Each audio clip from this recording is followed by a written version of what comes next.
My friends, hello, welcome to this Johnny Vedmore live with me, your host. What's my name again? Johnny Vedmore. That's true. I'll put on my glasses for this one because I will have to see here and there. Glad you could join us. If you are joining us, I'm sure people are going to slowly fill up and there'll be more people. And today we're going to talk about some more nefarious stuff by those people who do all the nefarious stuff, these multi-letter agencies. We often say three letters, but these guys have five letters in their name. Of course, we're going to talk about DARPA, and we're going to talk about DARPA with someone who knows a lot about this sort of stuff, who covers it regularly, and is a very good friend, a really happy friend of the show. Not only a friend of this show, a friend of TNT when I was on TNT as well. I had Tim on regularly. He's also been on Truth Bomb, which of course, when I was first starting out, I was like, I'm going to contact the people I love the most and get them on. So Tim was on the third episode. For sure, he was one of the first in through the door because I love him. He does extremely hard work.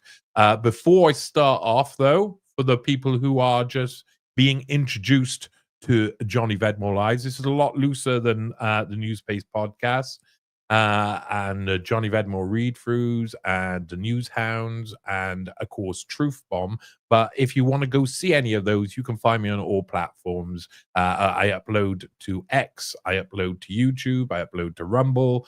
I even stream now live on Facebook, LinkedIn, Twitch, and a few others too. So you can find me all around the place. And please, come search me out. Come join the party because we're dropping truth bombs all over the place, not only on Truth Bomb, but on shows like this. So without further ado, my friends, my wonderful friends, my brilliant confidants, the people who keep me going, keep me buzzing, and keep me rocking along in this world of independent media fuckery. Yes, I said it, the F word. I've already got myself a naughty slap on the wrist as well.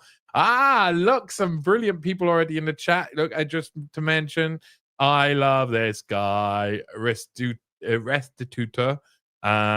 Me and him, we've had a lot of backwards and forwards. Well, as far as I know, it's a woman, but we've had a lot of backwards and forwards.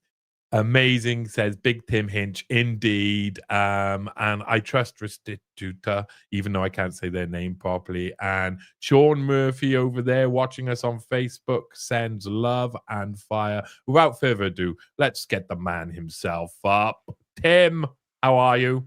Hello, good morning, good afternoon, good evening. I'm doing well. How are you doing? I bet. And there's more people coming in saying hi, Johnny. Russ is coming in there saying hi, Johnny. And of course, did you notice that Big Tim Hinch? That's what you're being called now. Oh The yeah. Big Tim Hinch. That's you. Russ, can I just say thank you for all your support all the way through. It's people like you, seriously, helping all sorts of different ways. Love you completely. How's the weather in Colombia, my friend? It's been we're just transitioning to go first. Oh, well, don't We're say that. transitioning Are you from the having a rainy reset? season from the rainy season to the not so rainy, but yeah, it's still kind of schizo with some days like right now it's just turning into a beautiful beautiful day. But then other days it's just been raining like crazy. So I've been getting like sunburn one day and then getting lots of rain the next and allergies and stuff, but it's beautiful. And not to get too conspiratorial too quickly. Not like I don't get conspiratorial quickly, which I always do. I'm like, not to conspiratorial in 5 seconds. I am a fast guy. But do you have any of the weather mod stuff going on down there?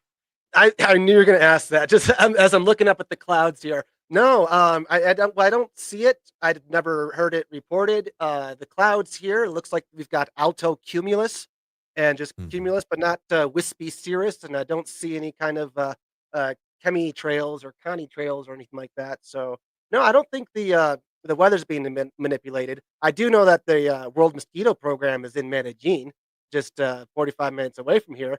So they're manipulating mosquitoes down there, but, the weather seems to be alright for now. This is why they call you Big Tim Hinch, because you come along and you pick on mosquitoes. That's it. You just splat them all, take them down. I have to say, when I was down in Chile, when I was living in Chile, that I did not see, and I lived near airports at one point. I did not see one sign of weather manipulation at all. And I currently live in Cardiff. I look up at the sky and I can tell you when it's going to be, which days it's going to be cloudy by how many planes they're sending up to Mm. modify the weather here. So is clearly, and they're starting to tell us up here. They're saying, "Oh, we're thinking about considering doing this, weather modification stuff."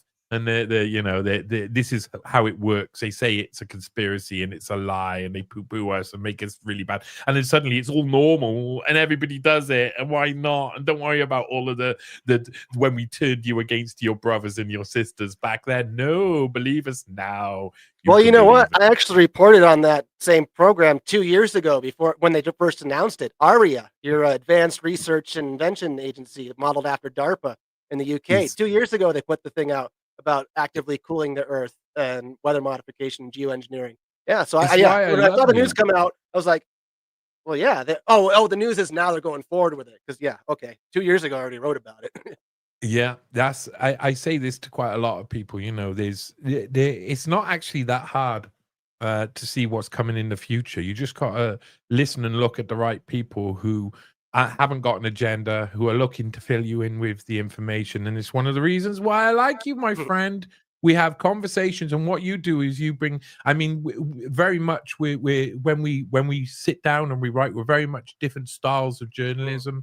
I'm deep, long form, investigative, historical, boring sometimes journalism, and you're really right state of the art, cutting edge. But when I'm looking for to understand what is actually happening and this what is being put into action now, I go and look at people like you. So I suggest other people do. Can you please, on that note, plug your platform a little bit and tell people where they can find your work? Oh yeah, well the website is sociable.co. That's co, not .com, sociable.co. And on X, it's at Tim Hinchliffe and at the Sociable. That's Yes. basically the main outlet.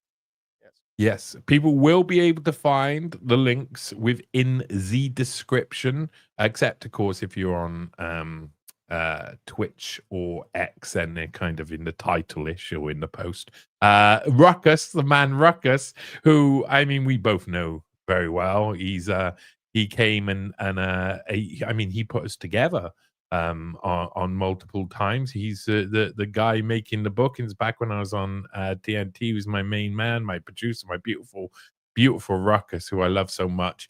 Alternate current radio for anybody who wants to watch some excellent content. He says, "Hello, something appears to be happening here." I'm wondering if he's talking about us or if he's talking about the weather, to be perfectly honest. Yeah, I think there is something happening here. And A's here, who joins us constantly and consistently for Truth Bomb. Love you, A.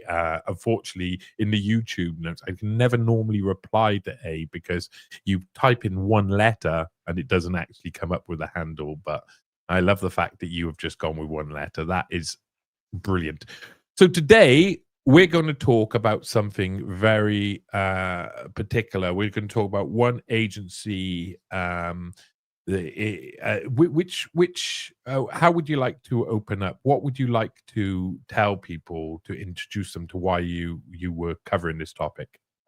Okay. Well, first, in general, I cover DARPA, which is the Pentagon's research and development funding arm. So it's the Defense Advanced Research Project Agency. And the reason I cover them is because they come out with all these moonshot kind of uh, research programs, and they build all this crazy technology. I mean, they go from transhumanist stuff like creating super soldiers by looking to implant infrared genes from like reptiles into humans so they can see in infrared and stuff like that, or they come up with all these different kinds of drug stuff.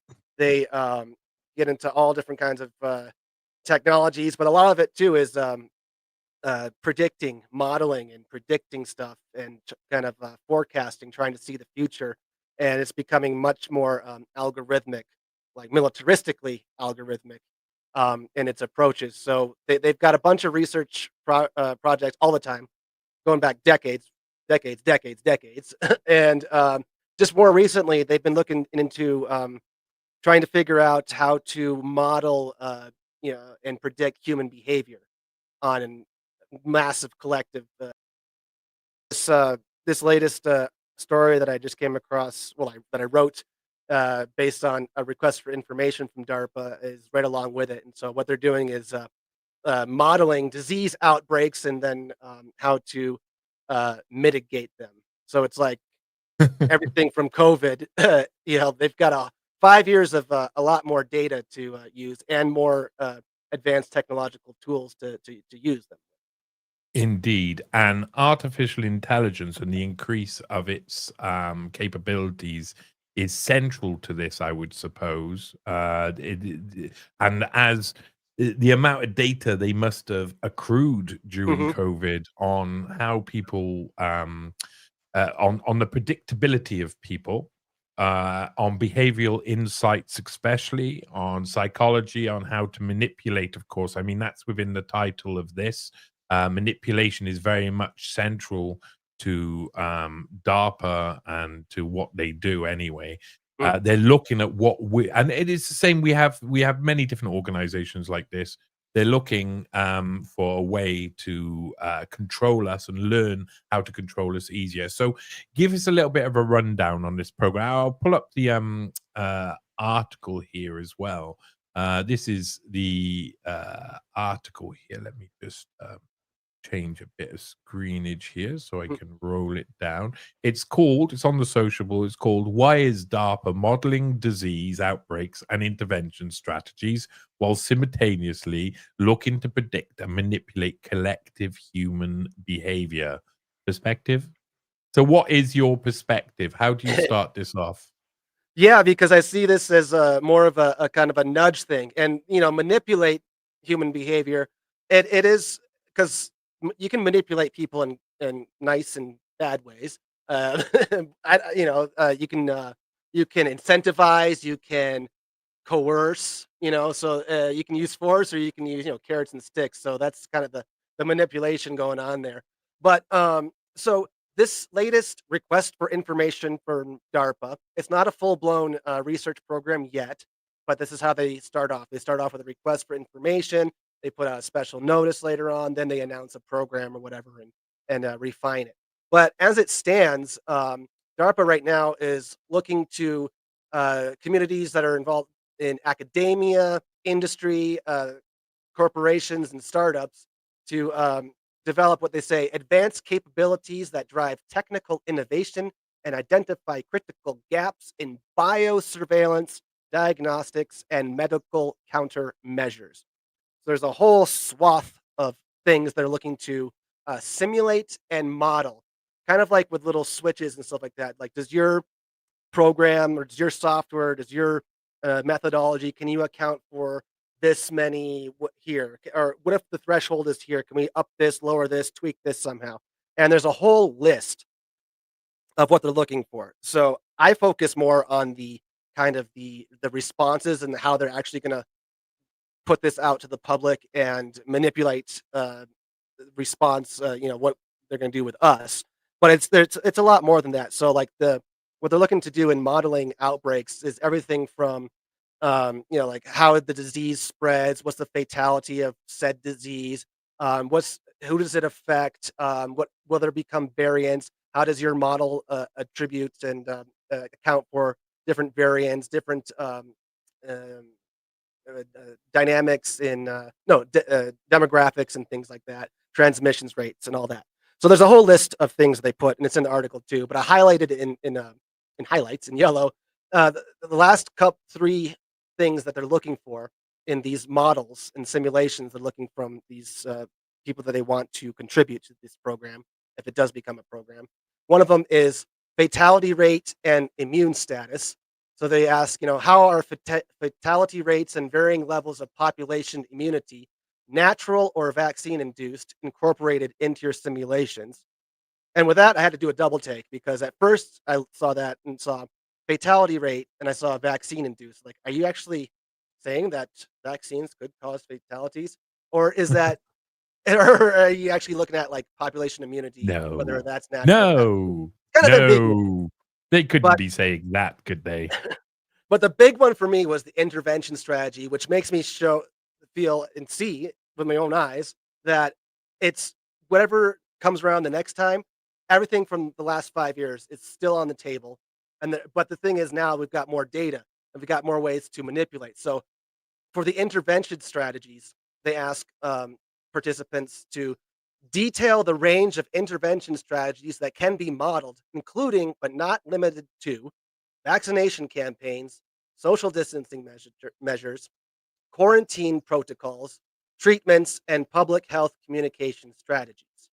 So, vaccination campaigns, model that. Like, okay, what do you mean? Like, are you talking about just from the developing a vaccine all the way through its implementation, deployment, who gets it? Then after that, um, well, obviously, like mandates, like who gets it? How do you, because this all ties together. How do vaccination campaigns with the social distancing and then quarantine protocols? Well, that's lockdowns. Mhm. So they're talking about how do you model lockdowns, and then the public health communication strategies is how can we sell this shit to the people, And so because the next one is future innovation, and they go into machine learning, artificial intelligence, and behavioral science. This is because of that, because of the last 5 years. All right, well, we already did that. You have the model. Like, we went through the live exercise, so you have all this. So now, when you bring in the public health communication strategies, that's like, well, how do we propagandize this? Because the last time there was resistance here, there was resistance there. One of my fears is that, or concerns maybe, is that in years from now, um, that maybe okay, there's a pathogen or something that comes about, but this time they have a vaccine that actually prevents transmission. So I mean, you probably won't know the long-term Mm. health effects or what else is in the thing or what's going to do to you otherwise or what the whole scheme is there. But if they can use, okay, a vaccine that has, or a gene therapy or whatever, that can prevent transmission at least, then then their messaging can completely change. So Wow. now with vaccine passports, it's like, "Hey, this has been proven to prevent transmission. So now you need to do this." But of course, that That's ignores bodily autonomy. Yeah. That's incredible. Okay, there's a load of things to unpack there. Mhm. Lots of things. I mean, this article, this is what I like about your work, is very full, but it's very hard for me to remember everything Oh, that is there because there's so much there. But let's start off. First of all, this sounds like um a kind of reset and a rebuild of what we would call like the digital panopticonic surveillance that is in biomedicine. So first of all, they're trying to make sure they see all of the prisoners better and they mhm. see what we do better. And like I always think of the essence of Bohemian Grove when I hear things like this because it comes out. The academics, the gamers, they game it out. They use all computer models. They try and work out all of these things. They get this information and then they give it to the government and the government are going to enact it and they're going to put into action. So you're talking about, they're looking at it, they're mapping out, they're getting the statistics, they've got this sort of like a massive amount of data from COVID. They're obviously plugging it through all of their systems and working out how better to refine it. Then they go on to the government and they say, hey, we now need to refine how we do vaccine passports and etc. and things like that. And then they've got to work out how to sell it. And the sell is always with this is Bohemian Grove for people who don't know. It's set up in 3 camps. The academics tell the government what to do, and the government go to the Bohemians and get the Bohemians to sell it to us. So that'll always that result of how do we sell this to people that the government have to go through will always be will employ actors, musicians, and the people who can get into your heart by using content and media that affects you to manipulate you and make you take our route. But what you said at the end there was fascinating. And I think people should really think about this. They are very capable of making a very basic disease, and they are very capable of solving a very basic disease. COVID wasn't so basic, and it was the first attempt at this sort of a thing on a mass scale. But if they were to create something where they were able to say, "Hey, look, we can prove to you that this disease that came out of nowhere didn't come out of a lab, it's come out of nature. You've got to calm down. It's obviously a bat, pangolin, whatever. That disease came out, a new disease, and we've solved it. This actual thing that we've created actually solves it." Is that what you're kind of the essence of what you're saying? And then everything else they have created a logical fallacy for us to follow. Is that what you're kind of saying? Yes, and actually, the very first sentence, which is not in the article of the DARPA request for information, it says the emergence of natural or a man-made infectious agents pose a significant threat to the homeland and to deployed war fighters globally. So they even just right off the bat acknowledge the man-made infectious part. So when you're saying about a virus or whatever, it can be yeah. COVID was a huge test, a huge play, and they got loads of data from that. They got all the responses, but yeah, if the way I looked at it, just as I said earlier, is the next time around, that's why in this article too, I don't really mention pandemic, but I just say the next time around, the next time they do this, they're going to be ready for it. They're going to have all different new strategies, and the way you talk about the Bohemian Grove model there, that's perfect. Um, let's not forget that back in 2012, was it no 2013 is when DARPA awarded Moderna $25 million to develop mRNA therapeutics. That was what, 9 years, 8, 7 years before the COVID thing came out, and so going back now to what they're simulating with this outbreak of disease and stuff. Um, what are they looking at? They're looking at identification of optimal timelines and capabilities to detect, identify, attribute, and respond. The respond thing is where I'm mostly uh, where I'm focusing on to disease outbreaks that include but are not limited to biosensor density deployment. Achieving optimal detection timelines are also of interest. So, biosensor density deployment.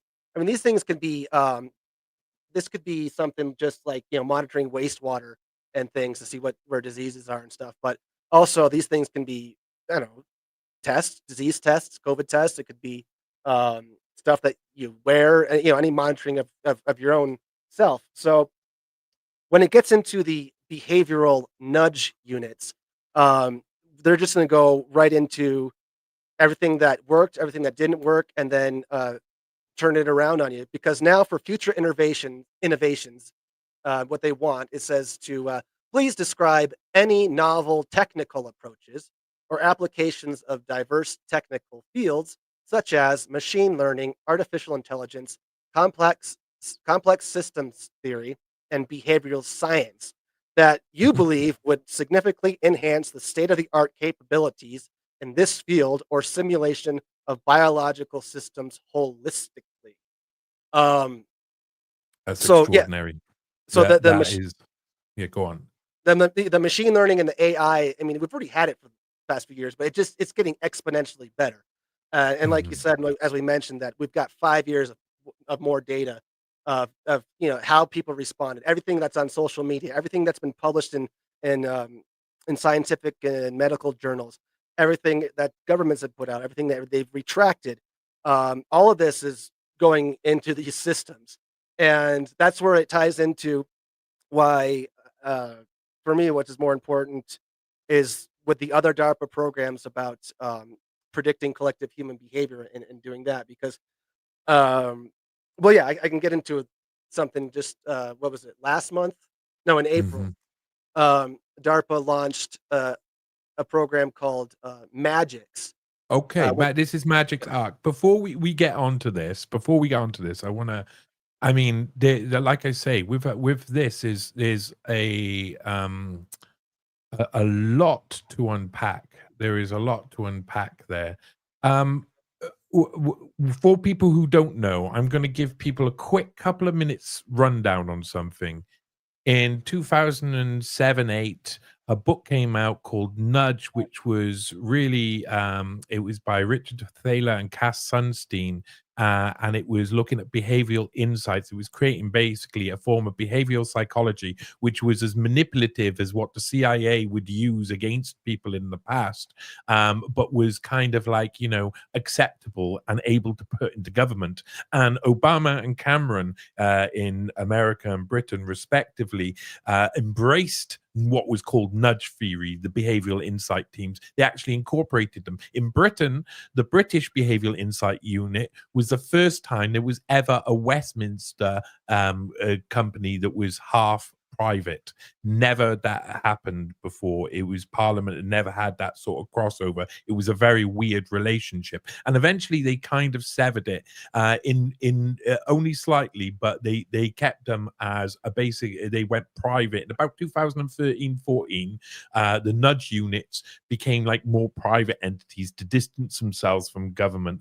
People who want to know more about behavioral insights team should go to Musk Epstein about the third culture dossier on Newspaste. You'll be able to learn all about Richard Thaler. There's over 20 hours of original material about behavioral insights and about the people involved in that article. It's very important to understand what nudge units are, and in relation to COVID, how they were used. Because just to finish this off, what I'm saying here off, in Britain, the behavioral insight team worked out during COVID that if they made people feel disgust for the people who didn't get vaccinated, that would heighten the chance that those people would get vaccinated.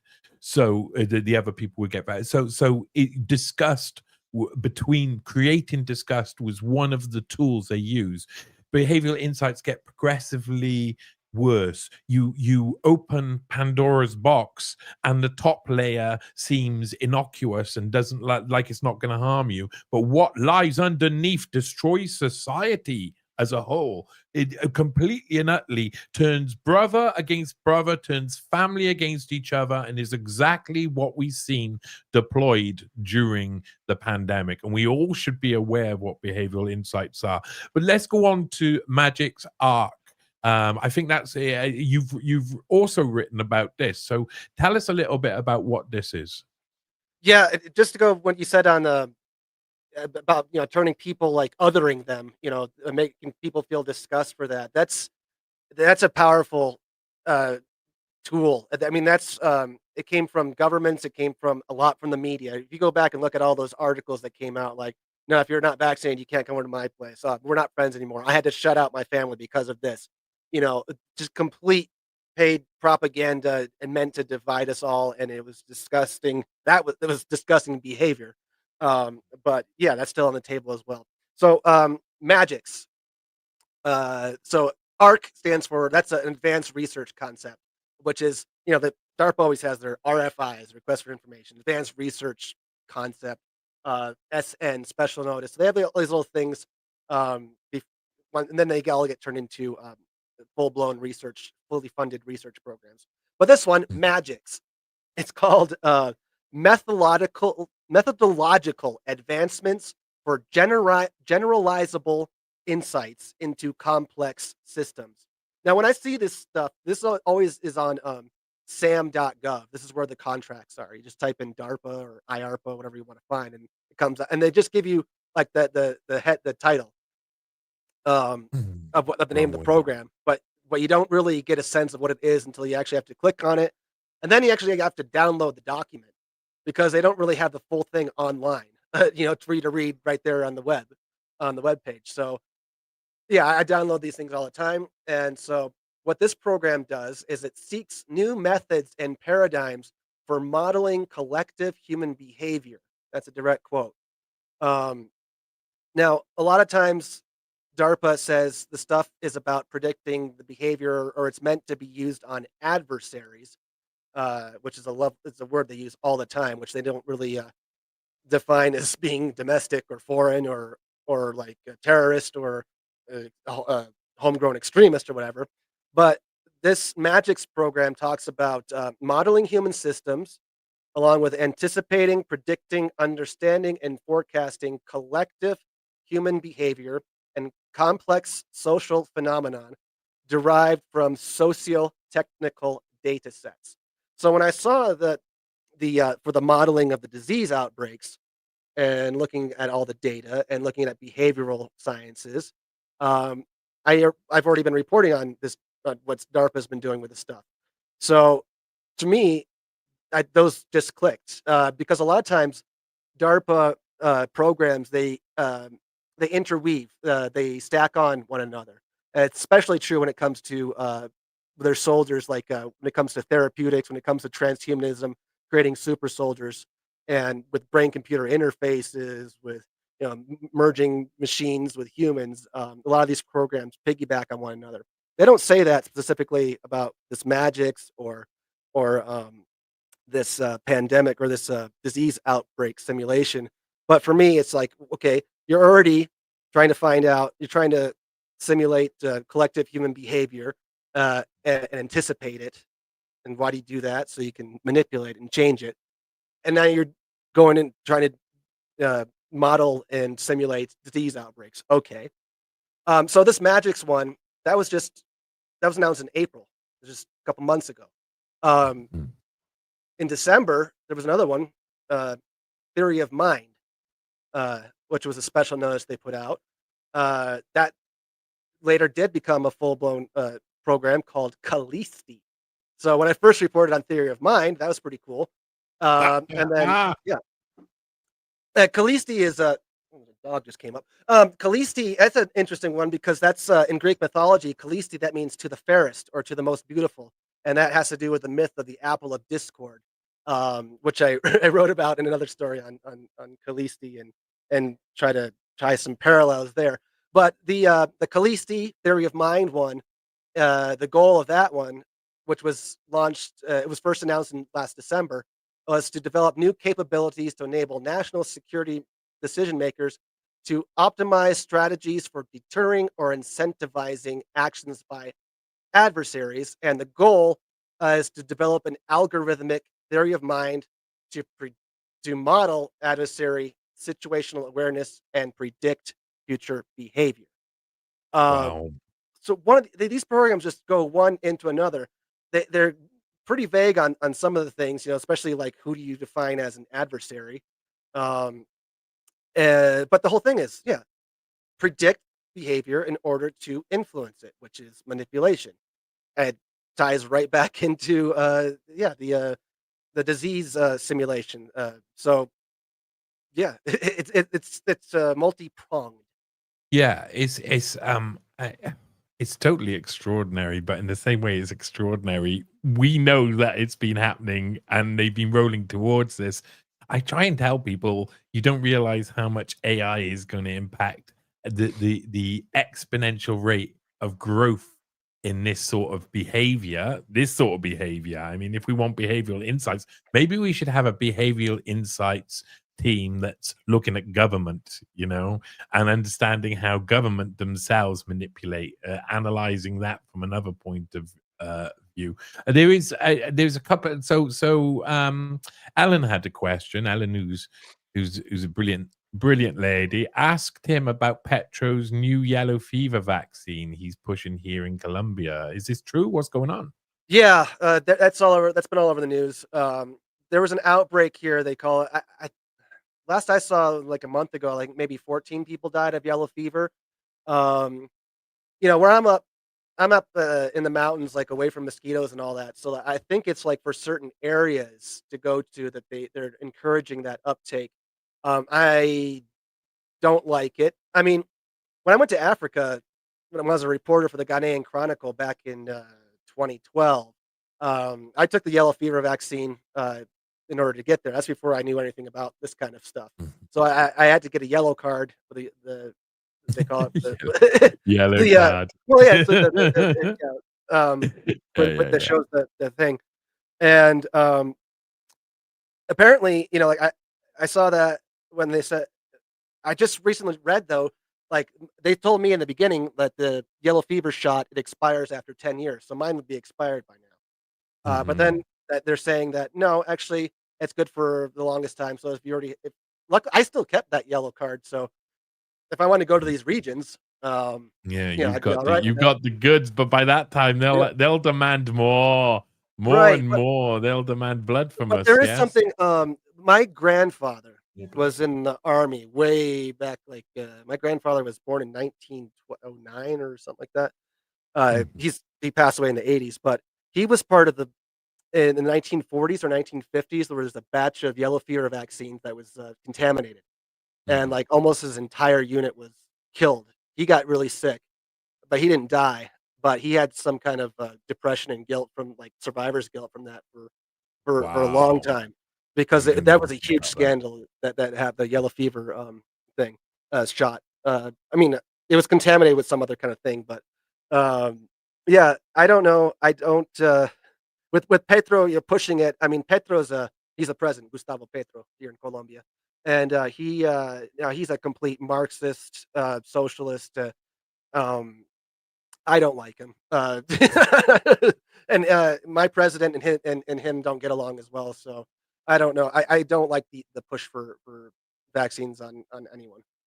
It's very much it does seem to be a much more left wing approach, doesn't it?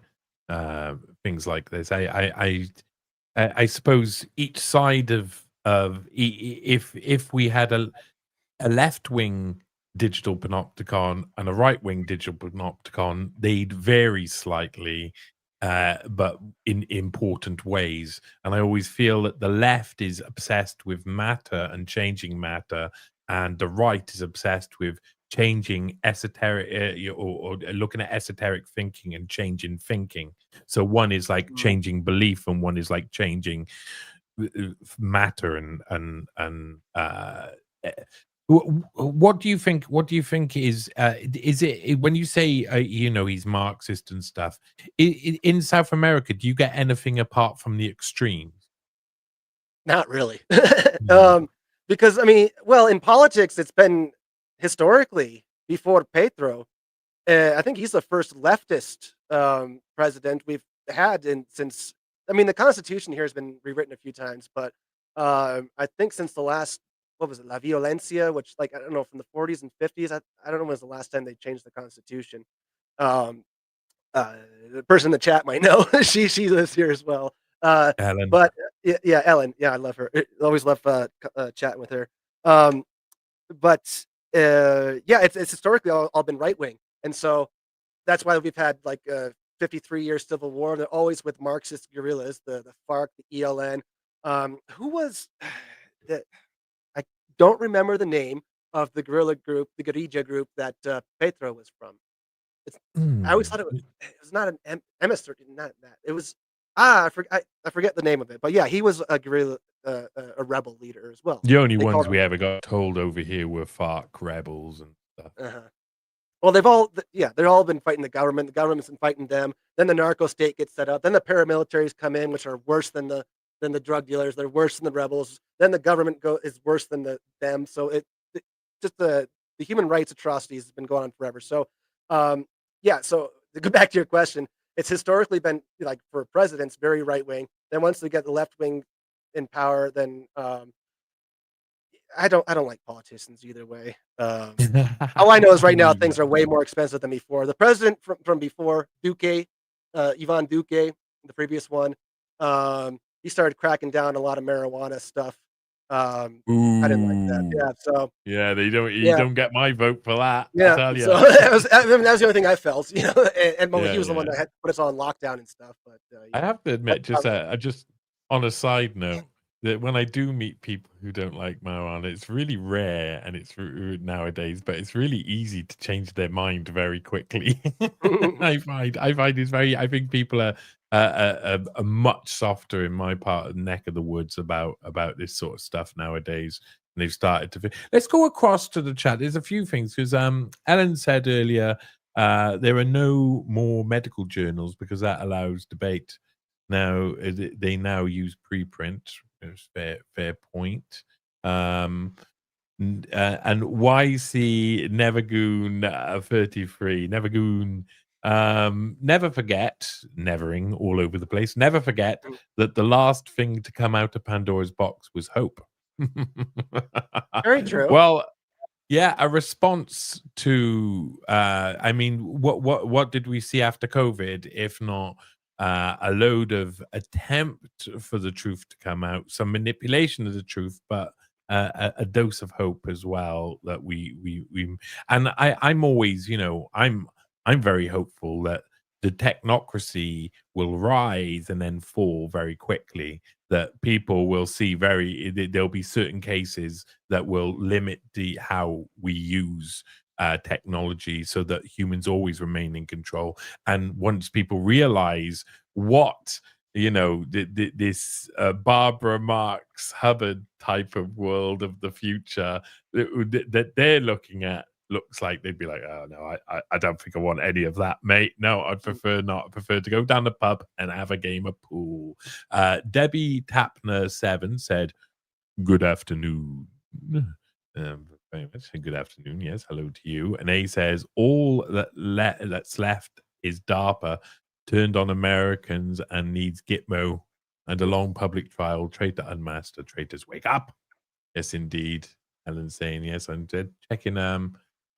Let me see. It's always here we go. It's always changing and can be changed at any time. She questioned, was it M19. Thank you. there you M19. go. Thank Petra you. was in M19, I think. So you can ask the question and Ellen will know if she knows. And she is a lady who knows a lot. I've had some fantastic conversations with her. Right. Okay. Dick moves. That's a dick move.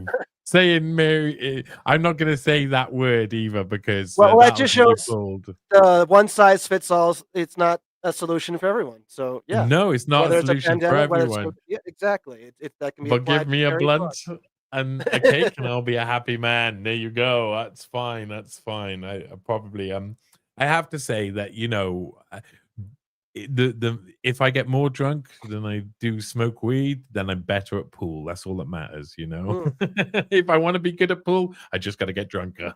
Or ping pong. Yeah. Yeah, or ping pong. Well, we don't play much ping pong over here. That would be a brilliant pub game, to be perfectly honest.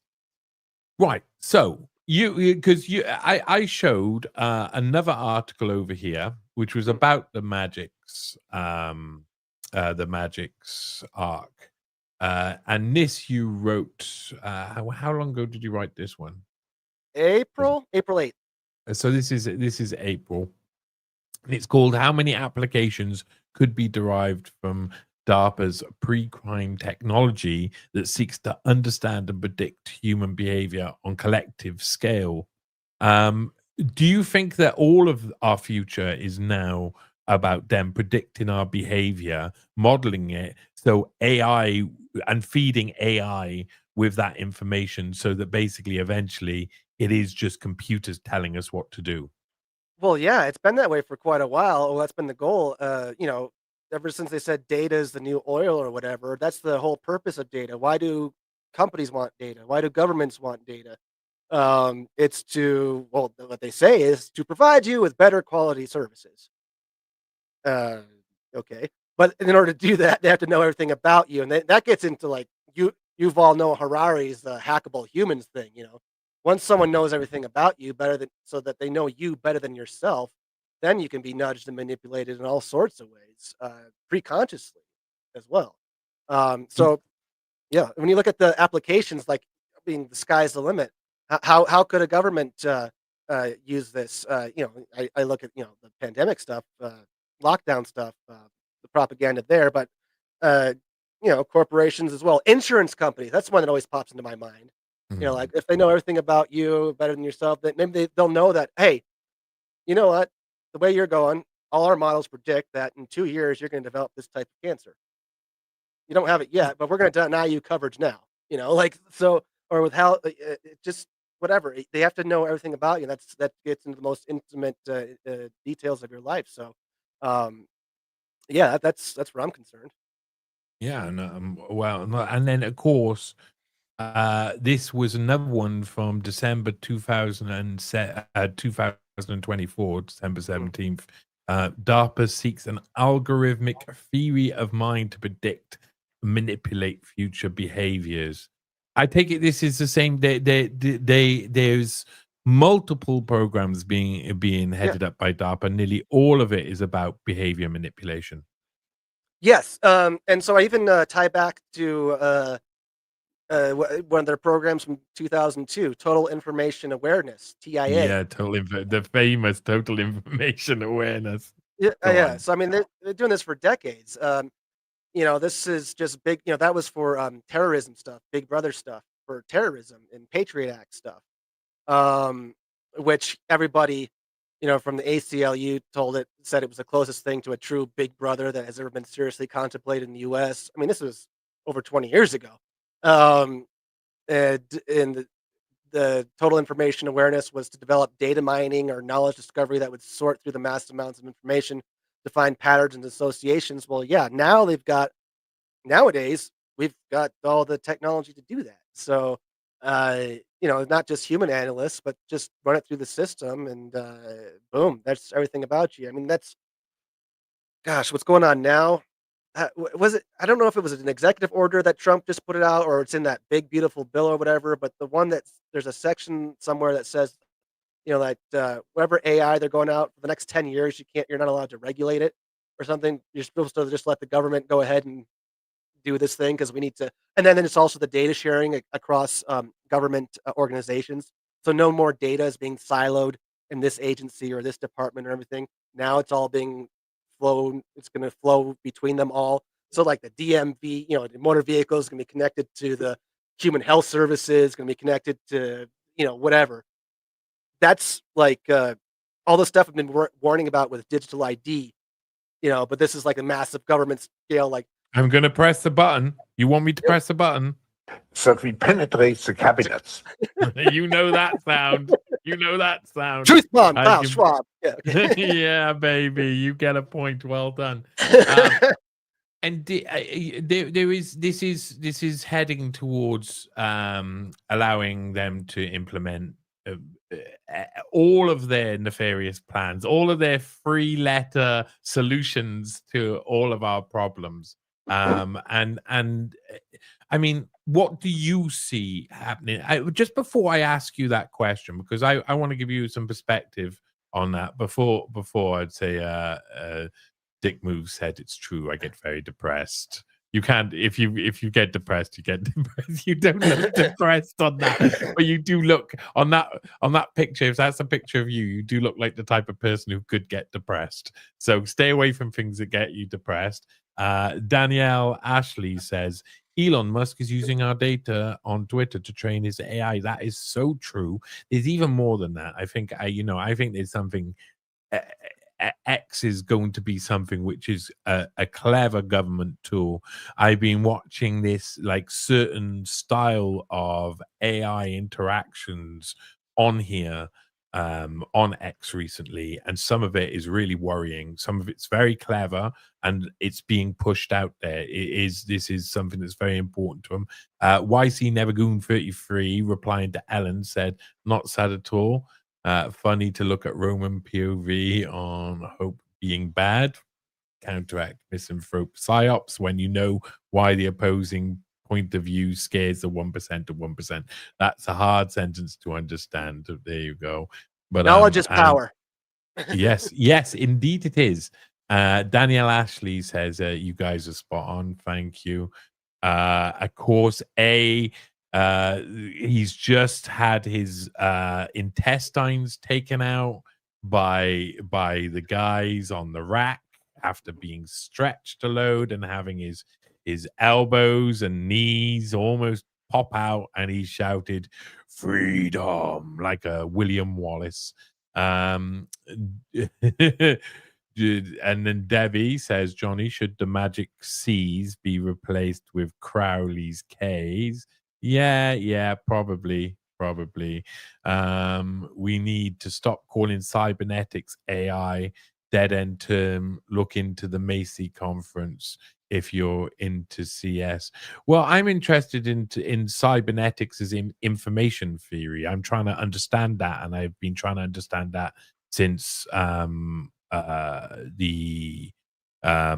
doing the Epstein Musk article, because there's a bit about John Brockman getting extremely influenced by cybernetics in general.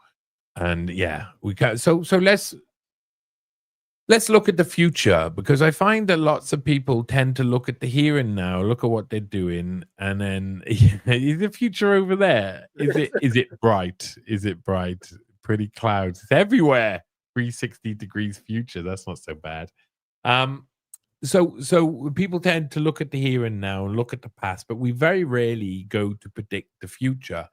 What do you think the technocracy looks like as it's moving now, as they're implementing it now, as the people who have the power are implementing it? How long do you think it'll last? How do you think it'll peak? Do you think it'll run forever and evolve constantly, more technologically, to be more on the side of technology, or do you think that humans will take the power back eventually? Well, it's like, Lord of the Rings, the Lord of the Rings Palantir, not the company, but actually Mhm. not much of a difference there. Which can show shadows of things that are to be or not. Um, I think, technocracy-wise, the end game, the ultimate goal, if the baddies were to get their way, would be a reduction in human population. People would be plugged into a metaverse, stuck in their little pods, eating bugs in a 15-minute city that they don't go out of. They can't go anywhere. Even breathing could be taxed.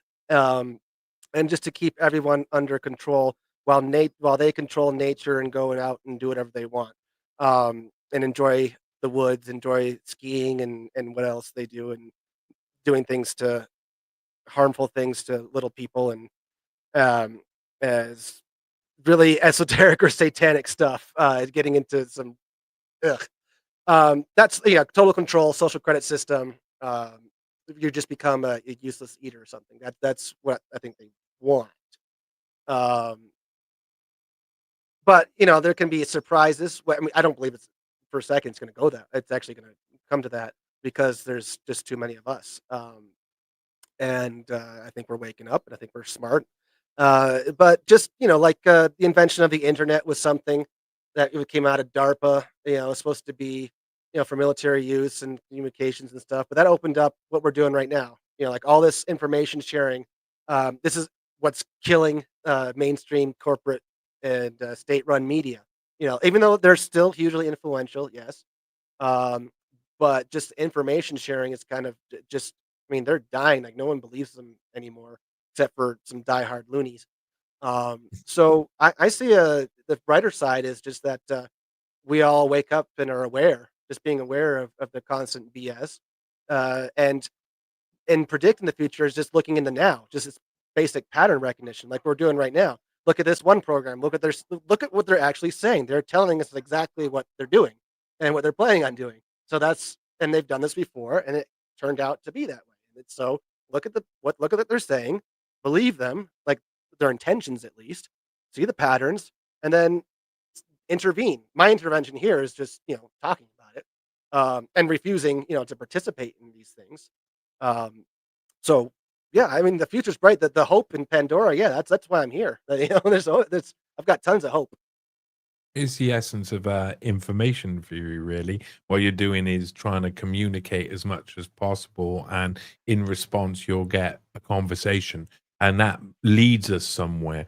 I don't. I do think that technology will lead to tragedy, and tragedy leads to change. Mm, Unfortunate that, but tragedy seems like the necessary step before, or that needs to happen before humans actually change their way in a form that is notable and noticeable, and will change the current course we're on, because it is very scary at the moment. I have to say that a lot of people are prone to black pilling during this time. And I'm glad you definitely don't do that with Well, you'll go on. yeah, well, things are cyclical or pendulous. You know, things go from one side to the other, or it just repeats. So, yeah, if you're looking at left and right kind of paradigms or whatever, yeah, just wait a second. Like you were talking about, one side wants to is in materialistic, whatever. I see one side being, they're both totalitarian. You know, whatever Mhm. side it is. It's just their methods of doing it are a little different. Um, or just, you know, as you say, like, you know, some tragedies and stuff have to happen. Yes, that's the nature of everything in existence. You know, life, death, and rebirth. That's like that's the yin and the yang. Like, you can't have light without darkness, good without evil, hot without cold. They're just different polarities on the same spectrum. You know, so that one cannot exist without the other. Totally correct, my friend. One cannot exist without the other. A couple of last comments here from people watching. Collective intelligence or group intelligence studies go back over 2,000 years. Even sand dwellers had problems with machines for translating units of conversion. I understand that for sure. The esoteric religion dictates they have to claim what they plan on doing. They may do it deceitfully, but they always tell before they do. These sound like theosophists. Oh my God, there's some words I just can't say, and that is one of them. Tim Hinchliffe of The Sociable, thank you so much. Stay around and have a conversation in we'll have a little conversation afterwards, because I'm really wanting to plan some doubles truth bomb. I think that sounds like an awesome thing. I'm sure I'm pretty I've talked to a couple of people who have been on previous shows, and previous opponents are happy, it seems, to team up together and go against each other in some form of major battle. Maybe it be alive, I do not know, but I'm sure we'll have fun. So stick around. Tell people where they can find you. Well, thank you very much. This has been a lovely conversation, and I always love people in chat. People who say "lovely," and yeah, and the people in the chat are just so amazing. Thanks to everyone there. Thank you, Johnny. Um, Once again, find me at sociable.co.com and at Tim Hinchliffe on X and at the Sociable. So, yeah, that's where I am. Awesome. Brilliant. Thanks for being on, my friend. Right. Okay. Thank you all for joining us on a very quick, impromptu sort of affair. And there will be more of these. I will try, of course. Anybody who knows me knows you can find my work over at newspaste.com. Newspaste has a little search bar. You can search in it. You have drop down menus with different articles and different series I've written. You can see some of the top things up here, including you can watch Truth Bomb here with number 10 with Rotting Jewels versus Rachel Wilson. That was a record breaking show. It was amazing. Very good. And the next one's already out. Jamie Dyer took on Jay Dyer. That was completely unbelievable. Jay Dyer's specialist subjects were in medieval theology and metaphysics, and that was just mind blowing. A brilliant episodes of Truth Bomb. You'll enjoy Truth Bomb, people watching. Come join in, and you can find my articles on Newspace. A lot of them, they're moving, of course. If you're interested in finding out about Musk's relationship with Epstein via the Third Culture dossier, then please do. It's here. You can support me, buy me a coffee, Patreon, Ko-Fi. Buy me a coffee is really, really extremely useful, and being a patron is extremely useful. I do need help. Here you can find Epstein's flight manifest and his little black book, unredacted, not like the type that the government will give you via some influencers out there. These are the proper the proper deal. And here you have, of course, Eric Weinstein's Great Replacement, showing that Eric R. Weinstein worked for the migrant division of the UN for 2 years, planning economic migration for the benefit of all. That's what it was called. You'll find a Newspace podcast here. You can find Newshound. You can find different episodes of different things. I have so much work up the wazoo, including the Black Hand series, more and more. And I need your help all the time. I thank you again so much for joining me. I thank you constantly You're brilliant. You're all wonderful, and you make me feel so happy. We have such a good conversation. It's two-way. Get involved. Message me if you have any tips, hints, anything at all. Hello, Sue, coming at the end. If you want to have a conversation with me, I am always happy to have a conversation. My DMs are open. Peace out. Thank you very much. Usepaced.com.